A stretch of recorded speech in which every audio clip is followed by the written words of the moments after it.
Dice কোডৰ ক্ষেত্ৰতো আমি দেখিছোঁ বহুতে আমাক আহি পেলাই কয় ইয়াত লগ ধৰি যে ডাইচ কোডটো 2010, 11, 12 সেইখিনি ধৰিব লাগে। যদি স্কুলটো সঁচাকৈ আগৰ পৰা আছে 2006 আগত, তেনেহ'লে 9-10 ডাইচ কোড নাই কিয় সেইটো এটা কথা। তেতিয়া মই সৰ্বশিক্ষা অভিযান মিছনত কাম কৰোঁ, তেতিয়া মই নিজে আৰ্টি আছিলোঁ। মই বহুত স্কুলবিলাকত, ভেঞ্চাৰ স্কুলত মই নিজে যেতিয়া ডাইচৰ ফৰ্মেট 2009-10 এইবিলাক মই নিজে দি থৈ আহিছিলোঁ। এটা টাইম দিয়া হৈছিল যে ইমান দিনৰ ভিতৰত আপোনালোকে এই ডাইচ কোডখিনি আমাক জমা দিয়ক, পূৰা কৰি জমা দিয়ক। কিছুমান ভেঞ্চাৰ স্কুলত তেতিয়া আমাক নিদিলে। আমি বাৰে বাৰে সেই স্কুলবিলাকত ঘূৰি আছিলোঁ। মই নিজে তেতিয়া আৰ্টি আছিলোঁ যে আপোনালোকে এইখিনি জমা দিয়ক। তেতিয়া তেওঁলোকে জমা নিদিয়ে, কৈছে এইবিলাক নহ'লেও হ'ব, আমি খালি কিছুমান স্কুলে কৈছে যে আমি খালি SI বিলাকক আৰু DI তেওঁলোকক পইচা দি ইনস্পেকশ্যনটো আমি ৰেডি ৰাখিলোঁ, ডাইচ টাইচ এইবিলাক আমি বুজি নাপাওঁ, সৰ্বশিক্ষাৰ লগত আমাৰ সম্পৰ্ক নাই। আমি যেতিয়া মান্থলি BSCG মিটিং বা ক্লাষ্টাৰ মিটিংবিলাক যেতিয়া CRC সকলে দিয়ে, BSCG মিটিংবিলাক যেতিয়া আমি দিওঁ, কল কৰোঁ, কিছুমান ভেঞ্চাৰ স্কুল পাৰ্টিচিপেট নকৰে। এইবিলাকত গ'লে আমাৰ কি হ'ব? কৈছে আমাৰ প্ৰভিঞ্চিয়েলাইজ কৰিবলৈ আমি SI ক পইচা দিব লাগিব, বা BO বা DO তেওঁলোকক পইচা দি মাজে মাজে ইনস্পেকশ্যন কৰি বুকটো আপ টু ডেট ৰাখিলেই হ'ল। এইবিলাক ডাইচ কোড আমি নকৰোঁ, এই BSCG মিটিঙত নাযাওঁ, সৰ্বশিক্ষাৰ কামবিলাক আমি নকৰোঁ। তেওঁলোকৰ এটাই ধান্দা, কেনেকৈ প্ৰভিঞ্চিয়েলাইজ হ'ব। সৰ্বশিক্ষা মিছনৰ টিচাৰ ট্ৰেইনিঙত, মান্থলি BSCG মিটিঙত সেইবিলাকত নাহে। মই নিজে বহুত তেওঁলোকৰ স্কুলে স্কুলে বাইক লৈ লৈ ঘূৰিছোঁ, বহুত ঘূৰিছোঁ, তেওঁলোকে পাত্তাই নিদিয়ে। গতিকে আৰু সেইকাৰণে তেওঁলোকক মই নিজে হাতে জমা দি অহা ডাইচ কোডৰ ফৰ্মেটবিলাক তেওঁলোকে জমা নিদিলে কাৰণে বহুত অফিচৰ পৰা আমাক তাগাদা দিয়ে। আমি বাৰে বাৰে তেওঁলোকৰ স্কুলত যাওঁ, আমাক পাত্তাই নিদিয়ে। তেওঁলোকে ভাবিছে আমি যদি SI BOৰ পৰা আমি যদি মাহে মাহে আমি ইনস্পেকশ্যন ৰিপৰ্টটো লৈছোঁ, তেনেহ'লে আমাৰ এইটোৱে আমাৰ কাম হ'ব, আমি এনেকৈ প্ৰভিঞ্চিয়েলাইজ হ'ম। গতিকে তাৰপিছত যেতিয়া নহ'ল, এটা সময়ত যেতিয়া প্ৰভিঞ্চিয়েলাইজ বিলত 9-10 চনৰ ডাইচ কোডটো কম্পালচৰি কৰিলে, এতিয়া সেই স্কুলবিলাকে কৈ আছে 9-10টো নহয়, এতিয়া 10-11 কৰিব দিয়ক, 11-12 কৰিব দিয়ক। তেতিয়া কিয় আপোনালোকে কিয় দিয়া নাছিল? মই নিজে যিবিলাক স্কুলত দি আহিছিলোঁ, আৰু মই এখন স্কুলত 10 দিন 15 দিন গৈছিলোঁ ডাইচ কোডটো বিচাৰি, তেওঁলোকে পাত্তাই নিদিয়ে, আমাক এইটো ফিল আপ কৰি নিদিলে। এতিয়া তেওঁলোকে আহি পেলাই মোক কয়, ছাৰ এতিয়া 9-10 নহয়, 10-11 কৰিব দিয়ক। তেতিয়া তেওঁলোকে ভাবা নাছিল যে এই ডাইচ কোডবিলাক মানে ইমান কম্পালচৰি হ'ব, আৰু এইখিনি নহ'লে যে প্ৰভিঞ্চিয়েলাইজ নহ'ব, পাত্তাই নিদিয়ে। গতিকে এইবিলাক কিছুমান ভুল আমিও কৰোঁ। গতিকে এতিয়া আপোনালোকে আহি বাৰে বাৰে মোক ধৰে, আমি যিমান পাৰোঁ বিধানসভাৰ ভিতৰত হওক বাহিৰত হওক মন্ত্ৰীৰ লগত সাক্ষাৎ কৰি আমি চেষ্টা কৰি আছোঁ যে শিক্ষকসকলৰ সমস্যা সমাধান কৰিব লাগে। কিন্তু কিছুমান ভুলটো আপোনালোকে কৰিছোঁ, মই নিজে সাক্ষী।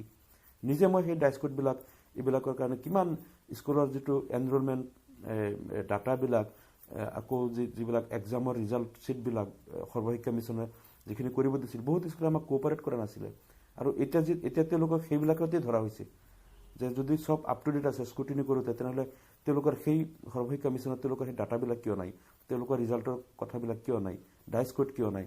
গতিকে এই কথাবিলাক মানে কিছুমানে যিসকলে কেৱল বিজনেছ হিচাপে লৈছে যে আমি ভেঞ্চাৰ স্কুলবিলাক খুলিম আৰু এটা বিজনেছ, আমি কেনেকৈ কাক পইচা দিব লাগে, পইচা দি বেকডেটত কৰাই মেলি অৰ্ডাৰ কৰি প্ৰভিঞ্চিয়েলাইজ চাকৰি হ'ব, এইটো আমাৰ জীৱনৰ এটা বিজনেছ। তেওঁলোকে শিক্ষা দিয়াটো উদ্দেশ্য নহয়, এখন সমাজৰ ছাত্ৰ ছাত্ৰীসকলক, ভৱিষ্যত প্ৰজন্মক আগুৱাই নিয়াটো তেওঁলোকক মানৱ সন্তান হিচাপে, মানৱ সম্পদ হিচাপে গঢ়াটো তেওঁলোকৰ উদ্দেশ্য নহয়। কেৱল তেওঁলোকে বিজনেছ কৰি হেৰি কৰিব, সেইকাৰণে তেওঁলোকে সৰ্বশিক্ষা মিছনৰ লগত যোগাযোগ কৰা নাছিলে। আমি যেতিয়া ঘূৰিছিলোঁ তেতিয়া তেওঁলোকে কোঅপাৰেট নকৰে, ডাইচ কোড জমা নিদিয়ে, এক্সামৰ ৰিজাল্ট জমা নিদিয়ে, মানে এনেধৰণৰ খামখেয়ালিবিলাক তেওঁলোকে কৰিছিল। তথাপিও আমি তেওঁলোকৰ পক্ষত এতিয়াও ফাইট কৰি আছোঁ যে তেওঁলোকে ন্যায় পাব লাগে। কিন্তু যিবিলাক পিছত কৰিছে 17-18ত যিসকলে পইচা দি বেকডেটত ৰিকগনিশ্যন লৈ আছে 6ৰ আগত, এইবিলাকতো মানি ল'ব নোৱাৰি। কাৰণ তাত আইনখনে এটা বান্ধি দিছে সীমা যে তাৰ পিছত হোৱা কোনো ভেঞ্চাৰ শিক্ষানুষ্ঠানক লোৱা নহ'ব, তাৰপিছত যদি নতুনকৈ কোনোবাই কৰে। গতিকে এনেধৰণৰ কিছুমান স্বাৰ্থান্বেষী লোকৰ কাৰণে এতিয়া হৈ আছে কি, যিসকল জেনুইন যিসকলে 2005ত এপ্লাই কৰিছিলে ৰিকগনিশ্যনৰ কাৰণে, বা যিসকল জেনুইন লোক বহুত দিন ধৰি 20-25 বছৰ ধৰি বা 30 বছৰ ধৰি যিসকলে ভেঞ্চাৰত কষ্ট কৰি আছে, খাটি আছে, আজি ৰিটায়াৰ্ড হোৱাৰ বয়স হৈ গ'ল, এতিয়া তেওঁলোক বঞ্চিত হ'ব লগা হৈছে এই একাংশ দুৰ্নীতিপৰায়ণ স্বাৰ্থপৰ লোক শিক্ষকৰ কাৰণে। গতিকে এই কথাবিলাক আমাৰ শিক্ষক সমাজে অলপ বুজিব লাগে, আৰু এইবিলাক চিনাক্ত কৰি তেওঁলোকক আইডেণ্টিফাই কৰি খাৰিজ কৰিব লাগে, যাতে তেওঁলোকে মাজতে সোমাই আমাৰ জেনুইন যিসকলে কষ্ট কৰি আছে ইমান দিন, তেওঁলোকক যাতে এই প্ৰভিঞ্চিয়েলাইজ হোৱাৰ পৰা মাজতে বাধা বা হেংগাৰ সৃষ্টি কৰিব নোৱাৰে। এই কথাবিলাক কিন্তু আমি সকলোৱে চিন্তা কৰিব লাগিব। আৰু কোনেও যাতে এনেকৈ নতুনকৈ লোভ নকৰে, যাৰ কাৰণে আমাৰ পুৰণা শিক্ষকসকল বঞ্চিত হ'ব লাগে। এইকাৰণে সকলোকে মই অনুৰোধ জনাইছোঁ আমি এটা চেষ্টা কৰি আছোঁ, মই সচিবৰ তাতো যাম বা আমাৰ বৰ্তমান যিগৰাকী সচিব আছে বা আমাৰ শিক্ষামন্ত্ৰীৰ লগত মই যোগাযোগ কৰিম, কেনেকৈ এই সমস্যাবিলাক সমাধান কৰিব পৰা যায়, কেনেকৈ এই কথাবিলাক এমেণ্ডমেণ্ট বিলত অন্তৰ্ভুক্ত কৰি সমস্যাবিলাক সমাধান কৰি যাতে ভেঞ্চাৰৰ সমস্যাটো চিৰতৰে সমাধান কৰিব পৰা যায়, আমি এটা চেষ্টা কৰি আছোঁ। কিন্তু আপোনালোকেও সেই বুলি যিসকলে আগৰ পৰা স্কুল নাই, চলোৱা নাই, নতুনকৈ খুলি পইচা দি যাতে আকৌ সেই 2006 আগৰ ৰিকগনিশ্যন এইবিলাক লৈ যাতে আপোনালোকে ইয়াত বিধি বতালি নিদিয়ে, বেছি লোভ নকৰে, সেইটো আকৌ সকলোকে আমি অনুৰোধ জনাইছোঁ। যিসকলে আগতে কৰা নাই এতিয়া নতুনকৈ লোভ নকৰিব।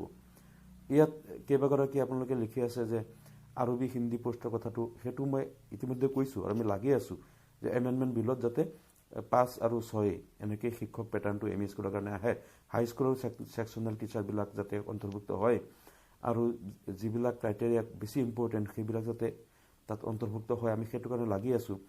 টেটৰ কথাটো কোনোবাই লিখিছে, টেটৰ কথাটো বিধানসভাত যেতিয়া মই প্ৰশ্ন কৰিছিলোঁ, আপোনালোকে হয়তো মোৰ ভিডিঅ'টো পাইছিলে, তাত শিক্ষামন্ত্ৰীয়ে কৈছিলে যে টেটত যিসকল কোৱালিফাইড হৈছিল আমি ইমান দিন চাকৰি দিব পৰা নাই, তেওঁলোকৰ কিছুমান হাইকোৰ্টত গোচৰ ৰুজু হৈছিলে আৰু গোচৰৰ কাৰণে আমি তেওঁলোকৰ চাকৰিটো দিব পৰা নাই। সদ্যহতে হাইকোৰ্টে সেই গোচৰৰ ফাইনেল জাজমেণ্ট দিছে, এতিয়া টেটৰ চাকৰিবিলাক আমি দিব পৰা অৱস্থাত আছোঁ। এতিয়া আমি তাৰ ব্যৱস্থা ল'ম, পদক্ষেপ লৈ আছোঁ। এতিয়া আমি কিছুদিনৰ ভিতৰত টেটৰ চাকৰিবিলাক দিম। শিক্ষামন্ত্ৰীয়ে এইটো বিধানসভাত কৈছিলে। আচ্ছা, আমিও এইটো আশা পালি আছোঁ যে কম দিনৰ ভিতৰত যাতে চাকৰিবিলাক দিয়া হয়। ঠিক সেইদৰে বহুত স্কুল, প্ৰভিঞ্চিয়েলাইজ স্কুলত বহুত পোষ্ট খালী হৈ আছে, সেইবিলাক পূৰণ কৰা হোৱা নাই, অতি সোনকালে যাতে পূৰণ কৰা হয় সেইবিলাকো আমি চৰকাৰক কৈছোঁ আৰু যাতে অনাগত দিনত সমস্যাবিলাক সমাধান হয়।